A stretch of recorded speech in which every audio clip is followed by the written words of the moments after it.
everyone. My name is Linda Sunderland. I'm the Executive Director of Hospice Peterborough, and I'm really excited to be here today to take you on a tour of the Hospice Peterborough Care Centre. We're standing at the front door, and I'm here with a number of people who are helping bring our dream to fruition. So I have Matthew Phillip, who's from Let Architect Studio. I have Richard Johnston, who is from the Hospice Peterborough Care Centre Development Committee, the chair of our building committee, and I have Craig Mortlock, who is with Mortlock Construction. So together, we've been working on this project for quite some time, and we just want to bring you in and so you can see what's happening. So we're going in the front door, and you can see it's very close to London Street, and there's going to be a lay-by, so people will literally be able to get out of their car and come right in. So come on in. I don't know about you, Linda, but I could get quite emotional just walking in this building. It has been so long in the planning, and just to come into this magnificent space, I get a chill down my back. As you come in right away, you can see this wonderful window. Did anybody want to talk about this wonderful window? Yeah, I'd like to talk about it. So this is a large kind of bay window that you look down into the Serenity Garden. The finished product will be like a large amount of landscape and trees surrounding the area, so it'll be nice, homey, friendly, and inviting. And then when we turn around, we come into the main reception area, which will be very welcoming with high ceiling, a lot of light from the bay window behind me, and inviting for hospice and everybody coming in. We're going to enter where the community programming will take place, and we call this side Heaney House.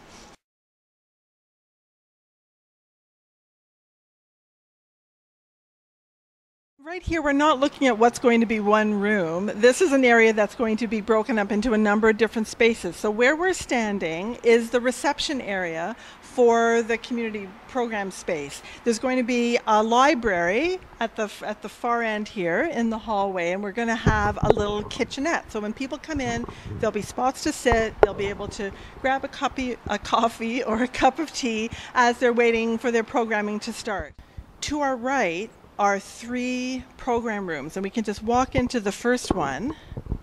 And in this big, vast expanse, there's a program room, there's a smaller counseling room, there's storage area, and then there is our big programming room where we'll hold our day hospice. We can just walk down there and get a sense of the space. There are wonderful windows in this space with great light. The windows open so air will get into the building, and you can see down here there's going to be what we're calling a contemporary garden, which is accessed from the lower level. There's going to be a little area where we can do some ritual and area where people can sit. There's going to be private space in the garden as well as shared space, and it's just lovely that there's going to be lots more plantings, of course, but even in its raw state, it's pretty nice. I think we should step out here because this is a wonderful patio. So we'll have access to this patio from the hallway, but also from this programming room. There's going to be French doors here. And down there will be lovely gardens. There's a little seating garden plan for the left-hand side there. The masonry partition that you see over there also outlines the stairs down, so there will be access to the garden space down below from this level. That design originally came from the old Langton House.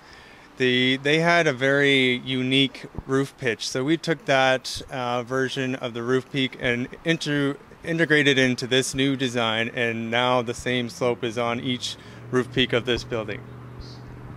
Wonderful. So we're going to go back into the program room.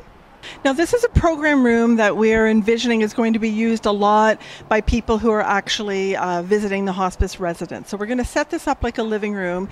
There's also 3 washrooms will be right here. 2 washrooms will be right here, and one of the washrooms is actually a family shower. So if you're visiting a loved one in the hospice residence, you can come in here to get freshened up, to have a shower, and you can come in this lovely space just to sit down and watch TV and have a bit of a break.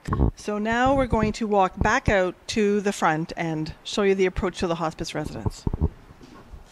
Okay, so this is the main corridor. We've just come in the front door, which is over here.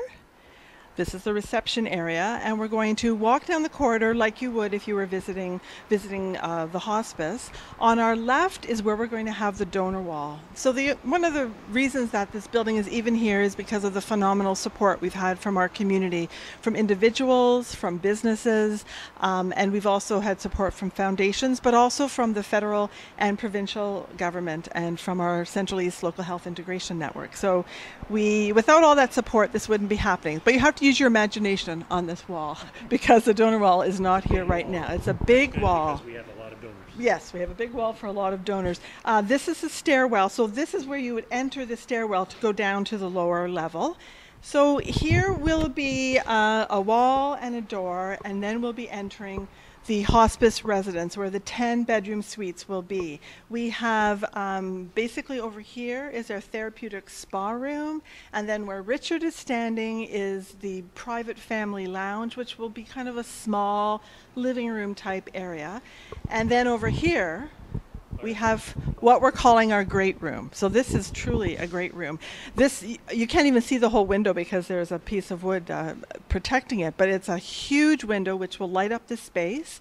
There's going to be a fireplace on this side of the room and a family kitchenette, basically a long kitchenette here where people will be able to get snacks, get drinks, but also get food at any time of the day or night for their family member and bring it to them. So we're not going to be structured like you have to have breakfast, lunch, and dinner at certain times of the day. It's very much dictated by what people want and when they want it. Now, if we want to just turn around and look at this base down here, these are 4 of our bedroom suites. So you can see that the dominant factor here are these large windows. So each of the suites has a large window. There's 3 panes in the window and 2 of them open, so there'll be the possibility of having fresh air in each of the rooms.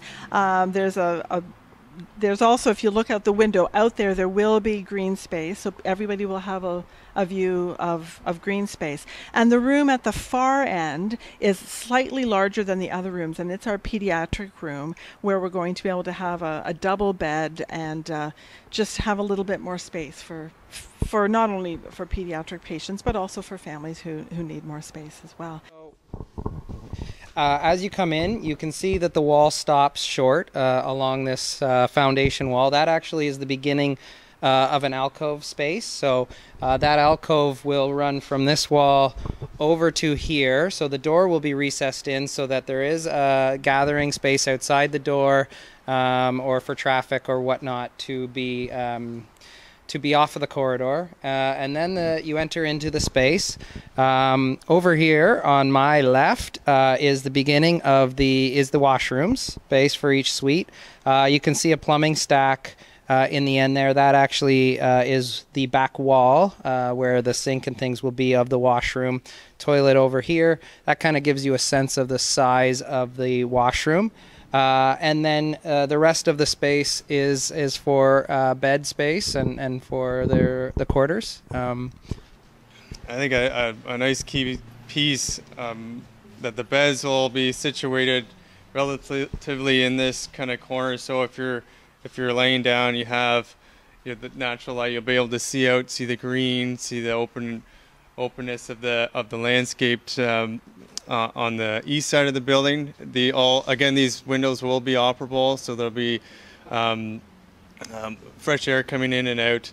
I should also mention that each suite has individual thermostats, so they can be controlled individually however they feel comfortable, and it'll be a nice space for the person I'll be staying in here. Nice, comfortable. So Richard is standing in the Oasis room right now, and this is a room that's right by the entrance. We're back at the entrance, and it's a room, we're looking at it as our spiritual space, as a space where people can come for calm reflection, for quiet, where people might wait while they're waiting to meet the resident care manager, to have a tour of the residence, or people might just come in here to sit and be reflective. So again, it's a lovely space because it has a great big room, a great big window. The door, I think, is about here to come out, and we're going to again furnish this in a warm welcoming, home-like way, so it'll be just a comfortable space where people can come. But if you look over here,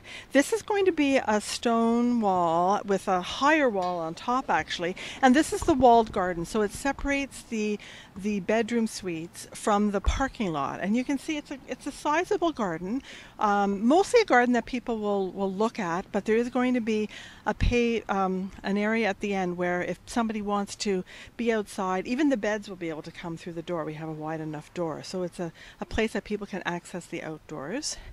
And right over here is the parking lot. So we will have our own parking spaces, but also the possibility of sharing some parking with our neighbors, Peterborough Housing. The 6 bedrooms that are along this wall, these 6 bedrooms all look into the walled garden. So looking at the building from this angle, you can see what a wonderful hill we have on our site, which has offered lots of opportunities. And we're going to come down this hill because we have more programming space on the bottom here, and also the lower level is where we have all of our administrative offices, because the lower level is actually above ground at this point. We can see the balcony where we were standing a little while ago.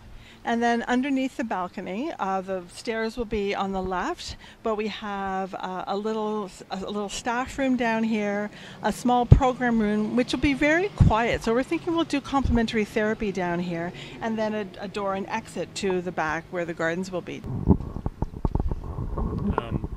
It's really quite interesting from this view. The way the architect's been able to capture the essence of Langton House. It was very sad to lose Langton House, but I think they've done a fabulous job of reflecting the shape and the roof line, and from this perspective, it's a big building. With the change in direction that we've gone with in looking at building new, we really wanted to maintain as much flexibility for future expansion and opportunities of that nature. So one of the opportunities we've built into the design and construction of this is actually we've reinforced in and around the porch area, as well as maintained as much open space, and inside there's a lot of cantilevered beams and things to really give it that open feel that I hope you see as you tour through virtually in this video. We incorporated some additional structure in case we ever needed to expand the number of beds. We could actually build additional beds on this side. But we really wanted to create flexibility and give opportunity for growth and expansion should we need it, so that for future proofing. This is the integrated art space, which we're so excited about. Looking in, it's hard to say how far it goes. It has 2 windows, I believe, on the left-hand side, and then the remaining 3 windows are our administrative space. So three office spaces are there. We can just walk around the corner here.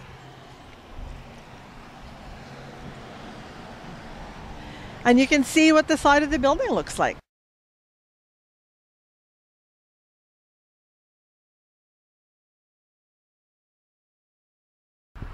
One of the driving factors when we were relooking again at moving forward with the new construction, natural light was a big factor in that decision. So what we've done is we've really designed this around keeping the grades as low as possible out here and maximizing the size of those windows. They're quite sizable windows. They may look small in comparison to the other windows, but as you can see from the inside, they're absolutely massive windows. And even in the lower level, there is a lot of natural light, as demonstrated here to give perspective as Matt stands beside it.